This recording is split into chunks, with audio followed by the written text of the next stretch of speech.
السلام علیکم۔ آج کی میری کہانی کسی پر بیتی ہوئی ایک سچی کہانی ہے۔ اپنی آج کی اس کہانی کو شروع کرنے سے پہلے میں اپنے تمام ویورز سے ریکویسٹ کرتی ہوں کہ جنہوں نے ابھی تک ہمارے چینل کو سبسکرائب نہیں کیا وہ سب سے پہلے ہمارے چینل کو سبسکرائب کر لیں اور ساتھ موجود بیل آئیکن کو دبائیں تاکہ ہماری آنے والی ہر نئی ویڈیو کی اپڈیٹس آپ کو مل سکیں۔ باجی نے ایف اے کیا تو خاندان بھر سے دھڑا دھڑ رشتے آنے لگے۔ والدین چاہتے تھے وقت پر بیٹی کی شادی کر دیں، لیکن صبا باجی آگے پڑھنا چاہتی تھی۔ انہوں نے شادی سے انکار کر دیا۔ انہوں نے کہا پہلے تعلیم مکمل کروں گی پھر رشتے کے بارے میں سوچئے گا۔ صبا باجی نے شادی کے مواقع ٹھکرا کر ایم اے میں داخلہ لے لیا، فرسٹ پوزیشن لی، ملازمت بھی مل گئی اور دل ملازمت میں ایسا لگا کہ پھر شادی کا خیال جاتا رہا، مگر امی ابو کی فکر میں نیندیں اڑی ہوئی تھیں کہ صبا کے ہاتھ پیلے ہوں۔ ان دنوں میں 17 برس کی ہو چکی تھی اور جوانی کی پہلی سیڑھی پر مجھ سے چھوٹی بہن ہما بھی قدم رکھ چکی تھی۔ ہما 10ویں میں پڑھ رہی تھی۔ میرے کالج کے راستے میں ایک دکان تھی جس پر شادی دفتر کا بورڈ لگا ہوا تھا۔ میں نے کبھی اس طرف توجہ نہ دی کہ اس دفتر میں کون لوگ بیٹھتے ہیں، سر جھکا کر چلی جاتی تھی۔ وقت تیزی سے گزر جاتا ہے۔ صبا باجی کو ملازمت کرتے 4تھا برس تھا کہ وہ تھکی تھکی نظر آنے لگی۔ ان کی شادی کی عمر نکلی جا رہی تھی۔ والدین کی بھی ان کی فکر میں نیندیں حرام تھیں۔ خاندان کے اچھے لڑکوں کی شادیاں ہو گئی۔ بلاآخر ایک سمجھدار خاتون ڈاکٹر نے امی سے کہا کوئی مناسب رشتہ دیکھ کر بچی کی شادی کر دے۔ اب مسئلہ کسی مناسب رشتے کا تھا۔ رشتے آتے بھی تو مناسب نہ لگتے۔ کوئی عمر زیادہ کا تو کسی کو بیوی کے ہوتے اولاد نہ ہونے کے باعث دوسری شادی کی آرزو ہوتی، اور کسی کی بیوی فوت ہو چکی ہوتی اور اسے اپنے بن ماں کے بچوں کی خاطر دوسری بیوی کی ضرورت ہوتی۔ ایسے رشتوں کو باجی منع کر دیتی۔ امی ابو ہی نہیں، میں بھی اپنی بہن کے بارے میں سخت متفکر رہنے لگے، کیونکہ وہ مایوسی کی اس کیفیت کا شکار اس حد تک ہو گئی کہ نوکری کو خیر بات کہہ دیا تھا، جبکہ اچھی بھلی نوکری کو چھوڑ دینا کوئی عقل مندی کا کام نہ تھا۔ ایک دن کالج جاتے ہوئے راستے میں اس دفتر کے بورڈ پر نظر پڑی جس پر شادی دفتر درج تھا۔ سوچا کہ آج جا کر امی کو بتاؤں گی کہ وہ اس دفتر سے رابطہ کر کے دیکھے، ممکن ہے باجی کے لیے کوئی اچھا رشتہ مل جائے گا۔ اگلے دن جب کالج جا رہی تھی، پھسلن کی وجہ سے ایک جگہ پر پاؤں لڑکھڑا گیا اور میں گر پڑی۔ کتابیں زمین پر بکھر گئیں۔ اس طرح گرنے سے بڑی شرم محسوس ہوئی۔ اتفاق سے میں شادی دفتر کے سامنے گری تھی۔ گھبرا کر ادھر ادھر دیکھا، سامنے ایک نوجوان نظر آیا۔ وہ میری کتابیں اکٹھی کرنے لگا۔ اس دوران میں اٹھ چکی تھی، لیکن کپڑے کیچڑ میں لت پت ہو چکے تھے اور یونیفارم کی ایسی حالت ہو گئی تھی کہ کالج جانے کے قابل نہ رہی۔ چل بھی نہیں سکتی تھی، پاؤں میں موچ آ گئی تھی۔ اس نوجوان نے کتابیں اکٹھی کر کے دیں اور کہا اب گھر چلی جاؤ، اس حالت میں کالج کیسے جاؤ گی؟ ابھی وہ یہ بات کر ہی رہا تھا کہ کچھ لوگ لڑکے جو شاید سڑک پار سے یہ سب دیکھ رہے تھے ادھر سے گزرے۔ وہ یہ سمجھے کہ شاید میں اس لڑکے کی وجہ سے گری ہوں اور کسی مصیبت میں ہوں۔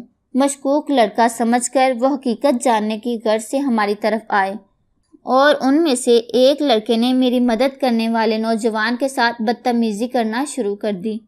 یہ دیکھ کر میں گھبرا گئی۔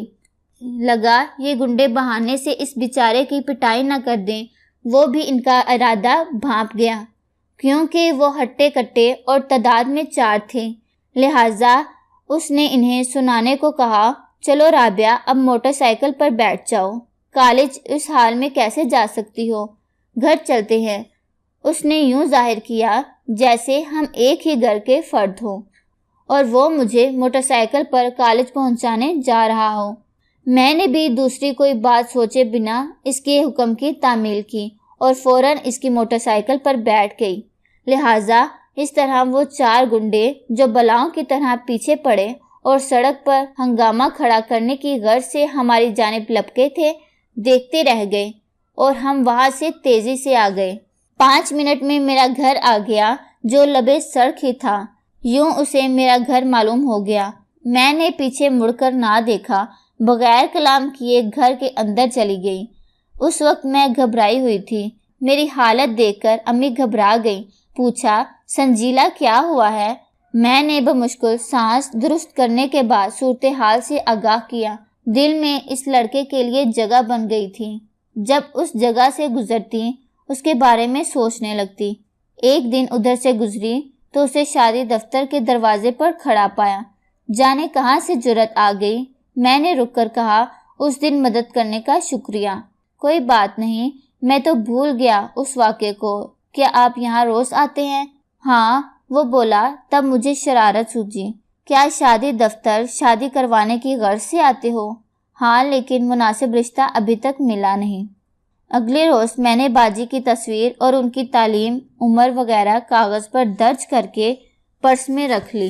جب کالج سے گھر لوٹ رہی تھی، دفتر میں اسے سامنے ہی کرسی پر بیٹھا دیکھا۔ وہ اکیلا ہی تھا، دوست موجود نہ تھے۔ مجھے ٹھٹکا پا کر دفتر سے باہر آ گیا۔ میں نے کہا باجی کے بارے میں معلومات لائی ہوں۔ اس نے کاغذ سے کوائف رجسٹر پر لکھ لیے۔ تصویر ایک نظر دیکھنے کے بعد مجھے واپس کر دی۔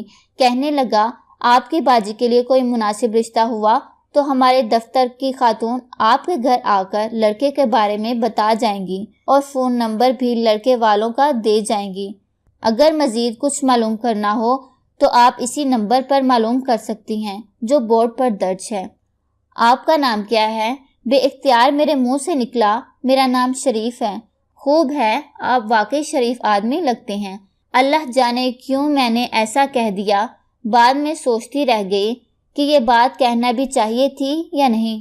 ایک دن وہ شادی دفتر میں بیٹھا نظر آیا، مجھے دیکھ کر باہر آ گیا۔ کہنے لگا کہ آپ کی باجی کے لیے ایک اچھا رشتہ موجود ہے۔ لڑکا انجینئر ہے اور عمر 25 برس ہے، مگر میری بہن تو 35 برس کی ہونے والی ہے، تقریباً 10 برس کا فرق ہوگا۔ کیا یہ رشتہ ٹھیک رہے گا؟ اس نے کہا سنجیلا اپنی والدہ کو لائیے، ہماری خاتون اسسٹنٹ اندر والے کمرے میں بیٹھی ہیں، ان سے ملوا دیجیے، انشاءاللہ وہ مسئلہ حل کر دیں گی۔ مجھے لگا کہ وہ بات کرنے کا بہانہ ڈھونڈ رہا ہے۔ کل لاؤں گی انہیں، میں نے جان چھڑانا چاہی۔ کل آنٹی نہیں آئیں گی، وہ صرف پیر اور بدھ کو بیٹھتی ہیں۔ آپ کا گھر 5 منٹ کے فاصلے پر ہے، ابھی لے آئیے تو ملوا دیتا ہوں۔ پھر میں بھی دبئی چلا جاؤں گا اپنے بڑے بھائی کے پاس، وہ بلا رہے ہیں۔ ہو سکتا ہے آج کی ملاقات ہماری آخری ملاقات ہو۔ میرا دل دھک سے رہ گیا۔ اس نے موٹر سائیکل فٹ پاتھ سے نیچے سڑک پر اتار لی اور بولا آئیے بیٹھ جائیے، میں آپ کی والدہ سے مل لیتا ہوں۔ اللہ جانے اس نے اس وقت کیا سحر پھونکا کہ میں اس کی موٹر سائیکل پر بیٹھ گئی۔ اتنی جلدی شاید ہم دونوں جدا ہونا نہیں چاہتے تھے۔ اس نے اچانک اپنی بائک کا رخ ایک دوسرے رستے پر موڑ لیا اور یہ رستہ گھر سے بہت دور لے جانے والا تھا۔ وہ مجھے ایک ایسے گھر میں لے آیا جہاں دوسرا کوئی نہ تھا۔ یہ میرے بڑے بھائی کا مکان ہے جو دبئی گیا ہوا ہے۔ تم یہاں آرام سے بیٹھو، یہاں کوئی نہیں آئے گا۔ اس روز میں اور اشرف کافی بے تکلف ہو گئے اور ہم میں اظہار محبت بھی ہو گیا۔ انہی دنوں باجی کا رشتہ ایک غیر خاندان میں طے ہو گیا۔ یہ لوگ گاؤں کے تھے، لہٰذا باجی کی تمام سسرال والے گاؤں میں رہائش پذیر تھے۔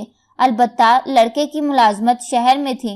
والدین نے سوچا کہ لڑکا تو شہر میں رہتا ہے، ہماری بیٹی بھی شہر میں ہی رہے گی، لہٰذا انہوں نے مناسب رشتہ جان کر ہاں کر دی۔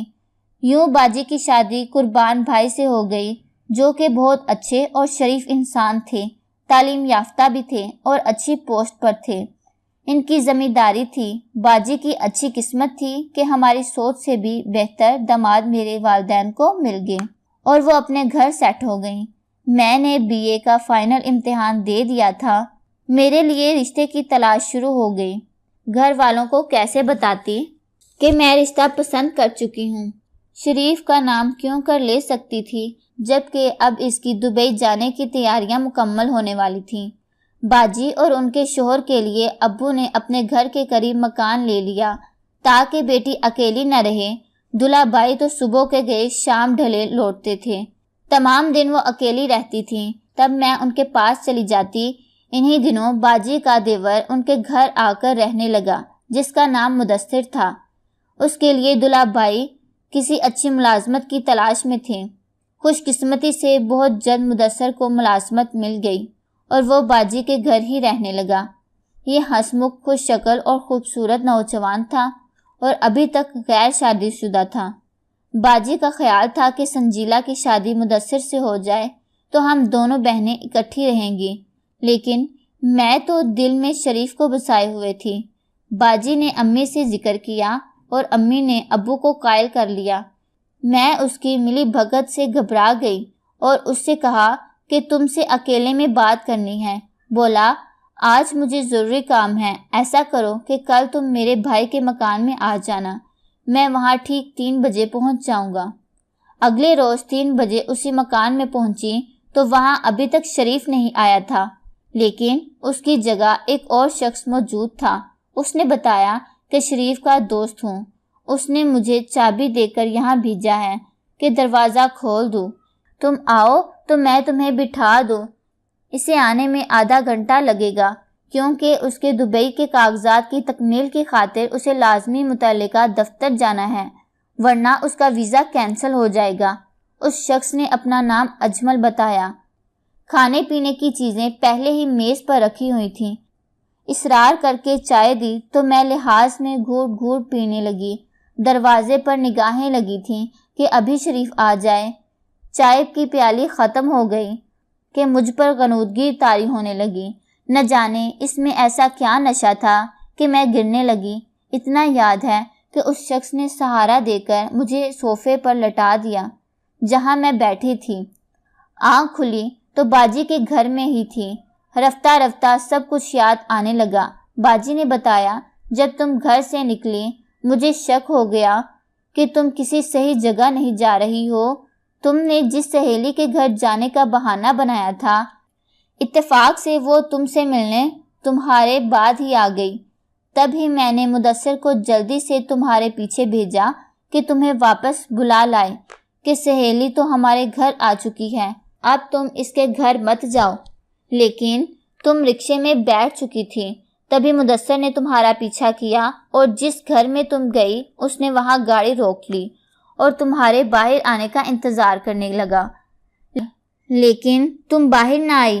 وہاں ایک شخص بیرونی در کی کنڈی لگانے در پر آیا تو مدثر نے اس سے کہا، سنجیلا کہاں ہے؟ اسے باہر بھیجو۔ وہ بولا، کون سنجیلا؟ یہاں کوئی نہیں ہے، میں گھر میں اکیلا ہوں۔ اس کی گھبراہٹ دیکھ کر مدثر کو یقین ہو گیا کہ معاملہ گڑبڑ ہے۔ مدثر نے اسے دھکا دیا اور اندر چلا گیا۔ تم بے ہوش تھی اور وہ آدمی موقع پا کر بھاگ نکلا۔ مدثر نے اٹھا کر تمہیں گاڑی میں ڈالا اور گھر لے آیا۔ میں نے تمہارے چہرے پر پانی کے چھینٹے مارے تو تم نے آنکھیں کھول دیں، تمہیں ہوش آ گیا۔ مدثر کی حاضر دماغی کی وجہ سے تمہاری عزت بچ گئی۔ اس واقعے سے میرے ہوش ٹھکانے آ گئے اور پھر جہاں والدین کی مرضی تھی وہاں فوراً میں نے شادی کے لیے ہاں کر دی۔ میری شادی مدثر سے ہو گئی، جنہوں نے اس واقعے کو نظر انداز کرتے ہوئے مجھ سے شادی کر لی اور بعد میں وہ بھی اچھے شوہر ثابت ہوئے۔ اس کے بعد میں نے شریف کو ہمیشہ کے لیے بھلا دیا، جس کی وجہ سے بربادی کے گڑھے میں گرنے والی تھی۔ بے شک اس کی نیت خراب نہ تھی اور واقعی ضروری کام کی وجہ سے وہاں وقت پر نہ پہنچ سکا، اور اس نے اپنے دوست کو چابی بھی دی تھی، اسی لیے کہ میں کہیں دروازے پر تالا دیکھ کر مایوس نہ ہو جاؤں۔ لیکن دوست پر بھروسہ کرنا بھی اس کی غلطی تھی، کیونکہ سارے دوست قابل اعتبار نہیں ہوتے۔